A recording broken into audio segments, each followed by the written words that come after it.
नमस्कार दोस्तों। नवरात्रि के व्रत को करने से पूर्व जरूरी है कि इस परम कल्याणकारी उत्सव की पवित्र कथा को जान जाएं। इस पर्व से संबंधित कई कथाएं प्रचलन में हैं, तो कुछ मैं आपके साथ अभी जो है आपको बताऊंगी वो कथाएं। जैसे कि कहा जाता है कि नवरात्रों में माँ दुर्गा ने महिषासुर नामक राक्षस का वध करके देवताओं को उनके कष्टों से मुक्त किया था। महिषासुर ने भगवान शिव की आराधना करके अद्वितीय शक्तियां प्राप्त कर ली थी और तीनों देव अर्थात ब्रह्मा, विष्णु व महेश भी उसे हराने में असमर्थ थे। महिषासुर राक्षस के आतंक से सभी देवता भयभीत थे।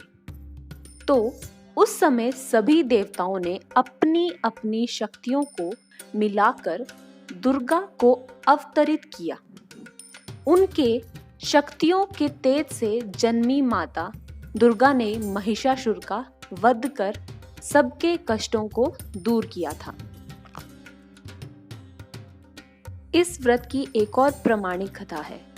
रामायण के एक प्रसंग के अनुसार भगवान श्री राम जी, लक्ष्मण जी, हनुमान जी व समस्त वानर सेना द्वारा अश्चिन शुल्क प्रतिपदा से नवमी तक 9 दिनों तक माता शक्ति की उपासना कर दशमी तिथि को लंका पर आक्रमण प्राप्त किया था। इस तरह नवरात्रों में माता दुर्गा की पूजा करने की प्रथा के पीछे कई कथाएं प्रचलित हैं, जिसके बाद से ही नवरात्रि का पर्व आरंभ हुआ और माता दुर्गा की पूजा होने लगी।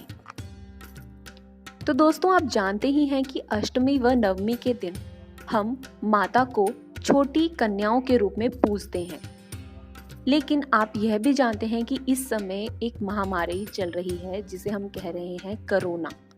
तो कोविड-19 चल रहा है और हमारी जो बच्चियां हैं, हमें उनको किसी के घर भेजने में संकोच है और अगर हमें ये भी नहीं करना चाहिए कि किसी और के बच्चों को अपने घर पे बुलाएं। मेरे हिसाब से तो आपको ऐसा नहीं करना चाहिए।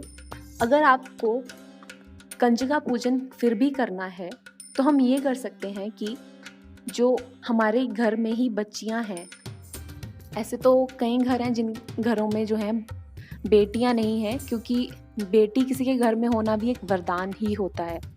तो आप ये सोच रहे होंगे कि बेटी नहीं है हमारे पास, तो अगर आपके घर में बेटी है तो आप उसको ही भोजन करवाएं और उसके अच्छे से पैर धोएं। जिस तरीके से आप जितना पूजन जैसे करते हैं वैसे ही करें।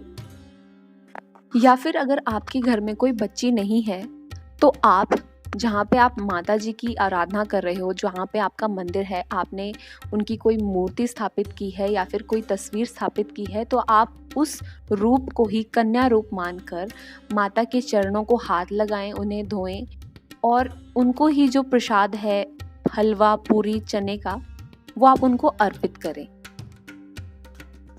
और उन्हें सच्चे मन से ये बताएं कि माँ, हम ऐसा क्यों कर रहे हैं, क्योंकि इस समय जो है बच्चियों को अपने घर लाना और अपनी बच्चियों को किसी के घर भेजना जो है वो सुरक्षित नहीं है। और जितनी आपकी श्रद्धा हो, 100, 200, जितनी भी आपकी जो पॉकेट है आपको इजाज़त दे रही है, उतने पैसे आप रख दें मंदिर में कि जब भी कभी ये सब ठीक हो जाएगा या फिर आप इनको वहाँ पे मंदिर में चढ़ाओगे या फिर आप किसी गरीब की बच्ची को ही आप दे सकते हो।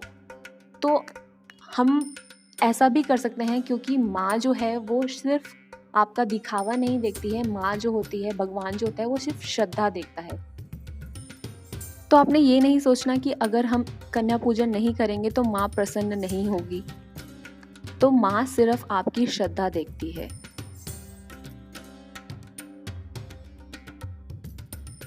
क्योंकि मेरी भी एक छोटी बेटी है, तो मैं उसे किसी के घर नहीं भेज सकती और ना ही किसी बच्ची को अपने घर ला सकती हूँ इस समय।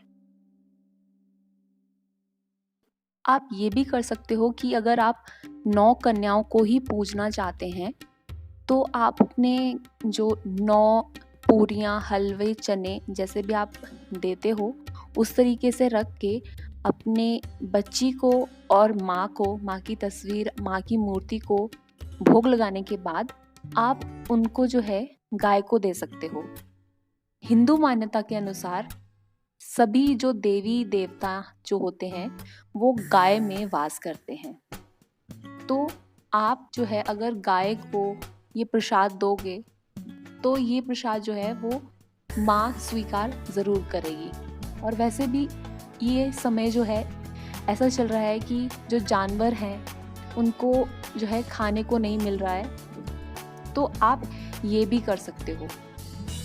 और अंत में मैं यही कहना चाहती हूँ कि जो भगवान होते हैं वो सिर्फ श्रद्धा के भूखे होते हैं। आपकी श्रद्धा जो है वो सत्य होनी चाहिए। आज सबको ये लग रहा होगा कि काश हमारे घर में भी एक कन्या होती, क्योंकि हर किसी को बेटा ही चाहिए होता है। तो ऐसा कुछ नहीं है, बेटी और बेटा एक समान है। तो दोस्तों, आपको मेरी ये जो वीडियो है वो कैसी लगी प्लीज़ ज़रूर शेयर करें कमेंट बॉक्स में। और खुश रहें, स्वस्थ रहें, माता रानी की कृपा आपके ऊपर बनी रहे।